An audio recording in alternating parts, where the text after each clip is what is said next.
Ready.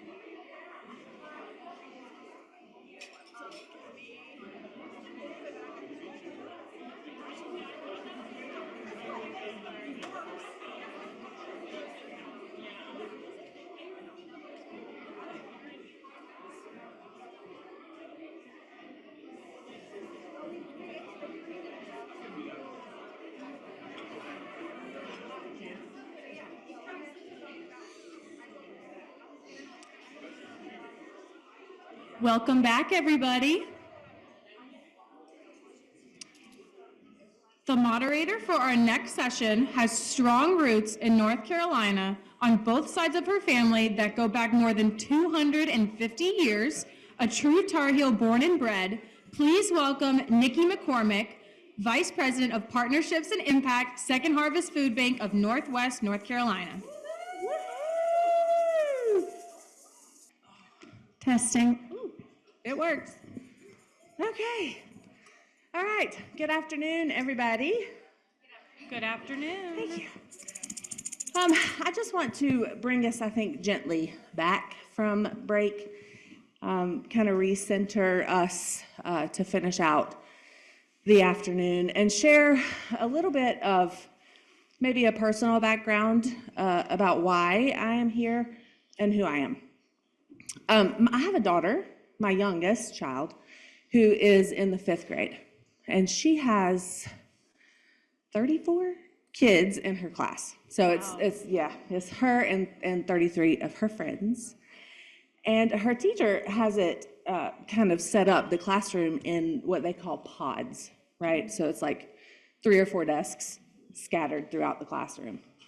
And it is not lost on me, each and every time I walk in that classroom, that 2 of those 10-ish pods are filled with kids who represent also their families, who don't know where their next meal is coming from. Because, right, that's our reality in North Carolina, 1 in 5. So I'm Nikki McCormick. I'm Vice President of Partnerships and Impact at Second Harvest Food Bank of Northwest North Carolina. And it is because of that injustice, because of the ever-growing problem of food insecurity, that I dedicated most of my life's work to try to be a part of the solution. I have been at the food bank for 18 and a half years. And so I've seen, so I have... I left my shaker, sorry. Yeah. You're going to really have to shake for Larry when we get to Larry.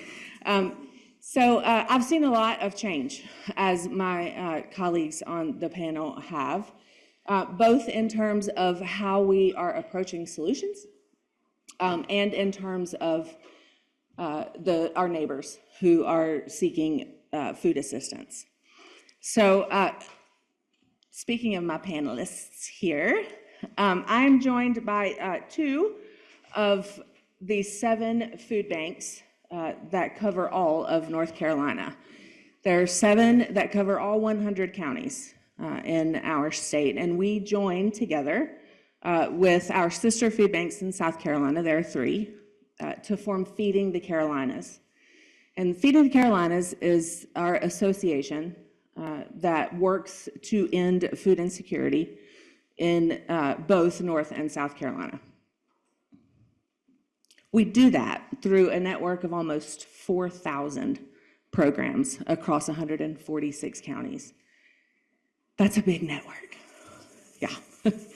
So, Larry, given your extensive experience in food banking, can you help us understand how food banks approach disaster relief and how we approach reaching children and their families?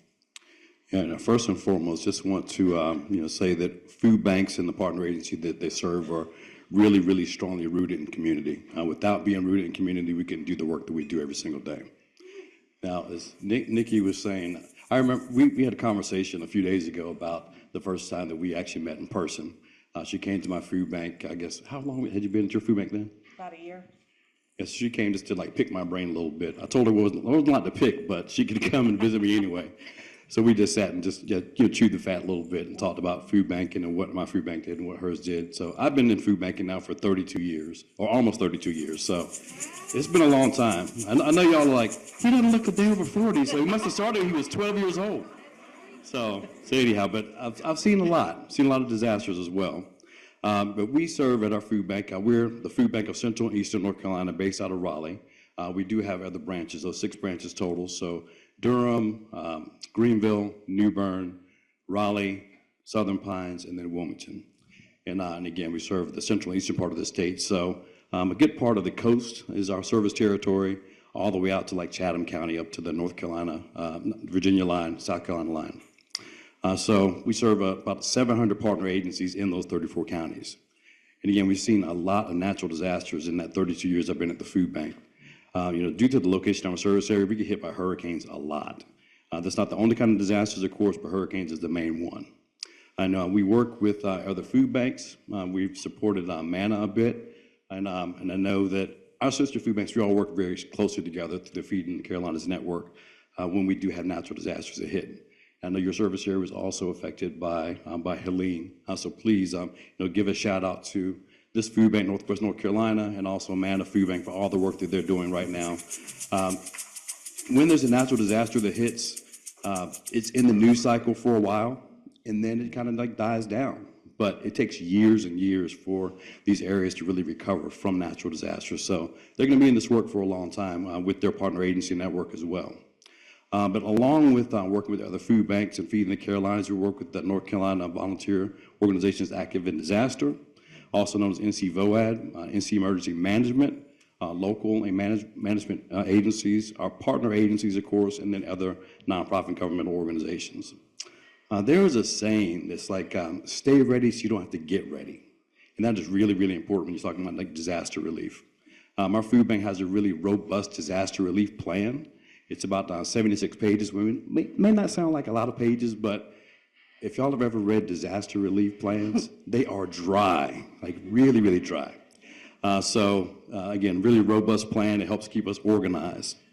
And we serve all these partner agencies I told you about. We have our primary disaster relief agencies in each one of our 34 counties. So we have at least one primary disaster relief agency in each one of the counties. Most counties have multiple, but there's some counties that are really small, so there's not really a lot of agency infrastructure in those counties. We also provide disaster relief training to our partner agencies once every 2 years, and that's for those primary disaster relief partners. And then on the off years, we provide just resource and information to all of our partner agencies so that they kind of know what's going to happen if we do have a disaster. Our plan, again, is really organized. I have not read it cover to cover. I read the sections that pertain to me and my team. I've skimmed the rest of it as well. I need to go and take a deep dive into it, though.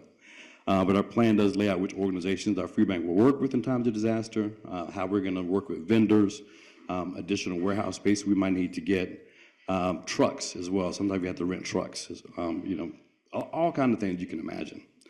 It lays out what we do, like 72 hours out from a disaster, 48 hours out from a disaster, 24 hours out from a disaster. Some of those things may be just fueling up our vehicles, making sure that we might have to close down the buildings early, to get people so that they're safe. Fueling up the generators, having those in place as well. So lots of things go into planning before we have a disaster. We also have an emergency action team in our food bank that activates when there are disasters. We have like a low, mid, and high level disaster activation. And our emergency action team, also known as EAT, food bankers, we love our acronyms, and that one's appropriate, EAT food banks, So anyhow, there's about 40 people that are on our EAT team, and whenever there is a disaster, we do activate. When Helene came, we activated, even though for us it was like a lower level activation. The disaster plan also just lays out the roles of various staff members. We need to all know what we're doing so we're not in chaos. And then there's business continuity as well, because usually not our entire service area is going to be affected by a disaster. So we have to make sure that the partner agencies that are not affected or branches that aren't affected, we're able to keep on business as usual, because those folks still have needs. They're still serving their community, still serving their individuals that they have to serve every single day, and those families. And then another big part is just employee care, and this is something that is actually outlined in our disaster plan. We have to make sure we're taking care of our staff members, because if we don't, they're going to burn out. Sometimes they might be affected by the disaster themselves. We had someone one time, it was on the coast. I can't remember what hurricane it was. Again, been experiencing with a whole bunch of hurricanes over the years. But this person, they had like a leak in the roof. Their house was affected. She was ready to come back to work. Like, no, stay away from work. Take care of you. Take care of your family. This will all be here when you get back. So we definitely want to take care of our employees. And, you know, since we operate from this disaster plan, you know, we're able to mobilize and respond like really, really quickly to serve our partner agency network, and then those non-partners that come out of the woodwork to help out. And there are a lot of non-partners that come out of the woodwork whenever there's a major disaster. We have to try to vet them the best that we can. Sometimes some of our normal rules and regulations kind of go out the window when there's a disaster, but we do try to vet people, again, the best that we can. And again, having that disaster plan is make sure things are organized and not really chaotic. We have extensive notes up here, folks. And we talk about like disaster relief work that food banks do, and you're probably wondering, well, how exactly does food banks do this? We distribute, you know, food and non-food essential items to disaster areas, and through our partner agency network primarily, but also again through some of those community partners that again come out of the woodwork. It could be things like just non-perishable food items, snack items, drinks, personal care products, cleaning supplies like mop-up kits, etc. So we provide all that to those partner agencies. We do a lot of deliveries at my food bank whenever there's a hurricane. So we do assessments of, you know, what's happened afterwards. We talk to our partner agency network because, again, they're rooted in the community, that they're on the ground, they know what's happening in their communities. So we talk to them extensively about, you know, what's going on. What roads are closed in your area? We also have a transportation team that looks at, you know, all the road closures and everything as well. But people that are on the ground, they're our eyes and ears, so we definitely depend on them. But we send out truckloads of product to the agencies that can handle it. There's a lot of like drive-through distributions that happen as well. And so we really rely on our partner agency network to make sure that, you know, the families that are coming to them are served well and are getting the supplies that they need. And as you all know, there are many types of disasters. Hurricanes is only one. There's tornadoes. There's smaller ones like fires, potentially. I know out in California, wildfires are big. We haven't had that really in North Carolina too often. But then the pandemic was what we consider a disaster as well. We all lived through that. It was horrible. We had to change the way that we operated, actually. Our food bank was what we call a shopping food bank for many, many years, where people would actually come into the building and they had their shopping carts, kind of like going to BJ's or Sam's Club. They'd run through we didn't let people run, but they'd walk through the aisles, pick up the items that they wanted, and then take it back to their local community to serve folks. We had to do away with that during COVID because we were trying to keep ourselves safe, our volunteers safe, our partner agencies, and everybody else in the communities as safe as possible. So we changed the entire way we operated. So we went to a model where we actually pulled orders for folks. They didn't come into the building unless they had to use the restroom. But we pulled those orders for them, and then we distributed that product out to them. So they would take pallets, loads of product out from the dock area. So COVID was a disaster. That's how we treated it. Right now, we have our child nutrition team back in the back there. I want to just wave real quick. We're actually trying to think about ways to, you know, again, you asked about reaching children during disasters. If we reach families, that's the way that we reach the children as well, of course. So when we work with those primary disaster relief partners throughout our service territory, they are serving families. Those families have children, of course. But with our child nutrition team in the back, we'll be strategizing to try to see how we can work more specifically with some of our child nutrition programs to provide disaster relief products. So there's some preliminary talks about that, and I know we'll be talking a lot more just to make sure, again, we're serving children the best that we can. And I just want to close really by saying that, you know, us being as closely connected to the community as possible is just as important as us being ready to respond to disasters. Yes. Great. Thank you, Larry. You know, you nailed it, I think, in that there's two sides of that coin. There is both being prepared and being present. So, Allison, if you don't mind to introduce yourself and tell us a little about, you know, you were for our food bank, the lead person on our recovery work following Helene. So can you talk to us a little bit about how food banks are uniquely positioned to kind of rapidly respond after disaster? So, hi y'all. Like Nikki said, I'm Allison Costner. I'm the Regional Partnership Manager over the Western Region. Of our 18 counties, I serve 7 of those, and 6 of them were recognized as being hit by the hurricane. 3 of those, Ashwaubenon and Wilkes, definitely were a little bit harder hit, up being in the mountains, near creek beds and all that now turned into rivers. But Second Harvest has been building relationships in these counties for over 4 decades, so we've had a lot of ties to the community before the hurricane hit, so we knew going in that we would be able to call on these people to say, how are you doing? So the first thing we did Monday morning and even Sunday night with Nikki and my boss James was first to make sure everyone was okay. We checked in with at least one person from all of our feeding programs, from food pantries to soup kitchens to shelters. We physically went out there. Some of our team who are scattered throughout the room are here today. We all went out and made sure that everyone was okay. If we couldn't touch base with them on foot, then we called them, with spotty service, or texted them, just got in touch with them within that first day, which I'm really proud of my team for helping out with that, because it definitely takes a village within our own community of food banks, leaning on our fellow food banks and our food pantries as well. Once we made contact, we started assessing, what are their needs. Everyone was kind of in panic mode, so we tried to fill in the gaps of, okay, we're here to help where we can and when you need it. I think a big thing about this is making sure you don't assume what someone needs. You don't want to overwhelm them with, okay, well, you need food, you need this kind of food. Once we took a step back, we found that people really wanted ready-to-eat meals. A lot of them, as you've probably seen and as the slides show, a lot of people were taking meals and food up through ATVs, so they had to be ready to go in the back of a backpack, maybe get a little wet, so cardboard had to be pretty secure, had to be sealed. Cans could be kind of hard, so we had to make sure the packaging was good, child-friendly foods, because a lot of people didn't have power, so it had to be, non-microwavable or something like that. And a lot of non-food pantry stuff that we would typically deal with, such as generators, wood chippers, just a bunch of random things I probably would never have known about. Knowing wattage of generators is something I never thought that was going to be on my resume, but here we are. But working with them, we were able to piece things together, them being a very appreciative group of people, and working with my coworkers. I only have around 2 years of food banking experience, so I really was jumped into it. But this team has been amazing, and fellow food pantries of community have been really great as well. Once we were able to assess the first things like ready-to-eat meals and generators and all the random little things, we started realizing, okay, well, people haven't had fresh food in about 3 weeks or about a week. How are we going to get that up there? What can we do?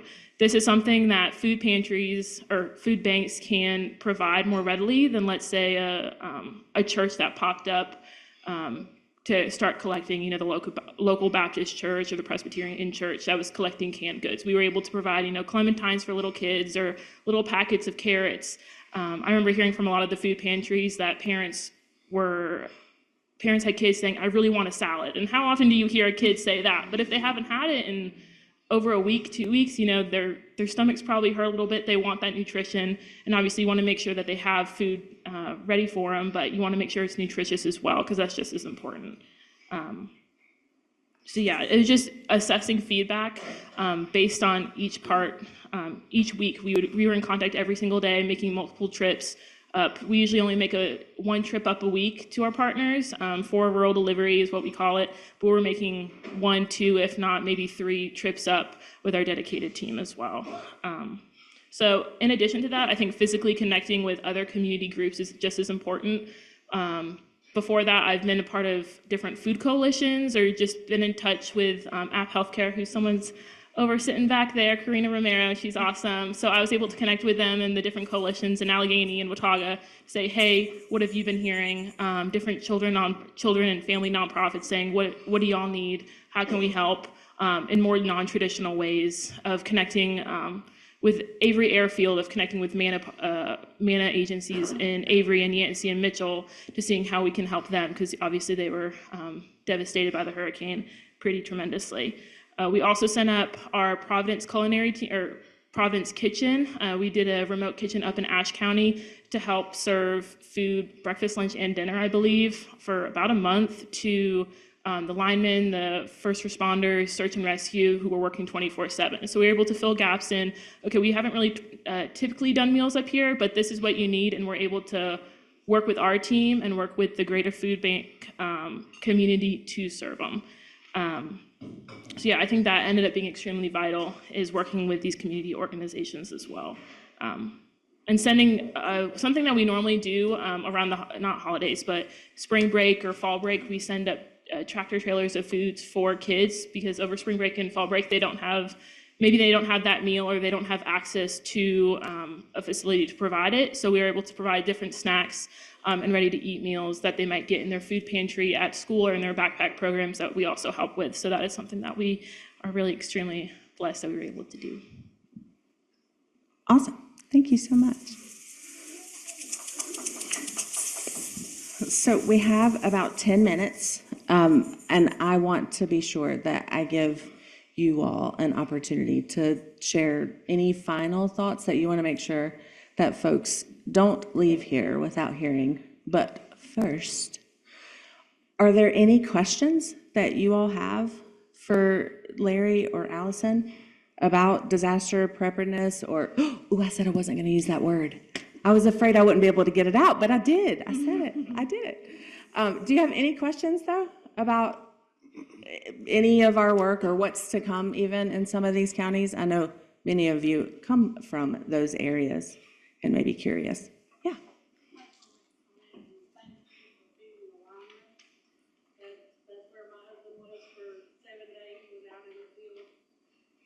If I had my egg, I would shake it.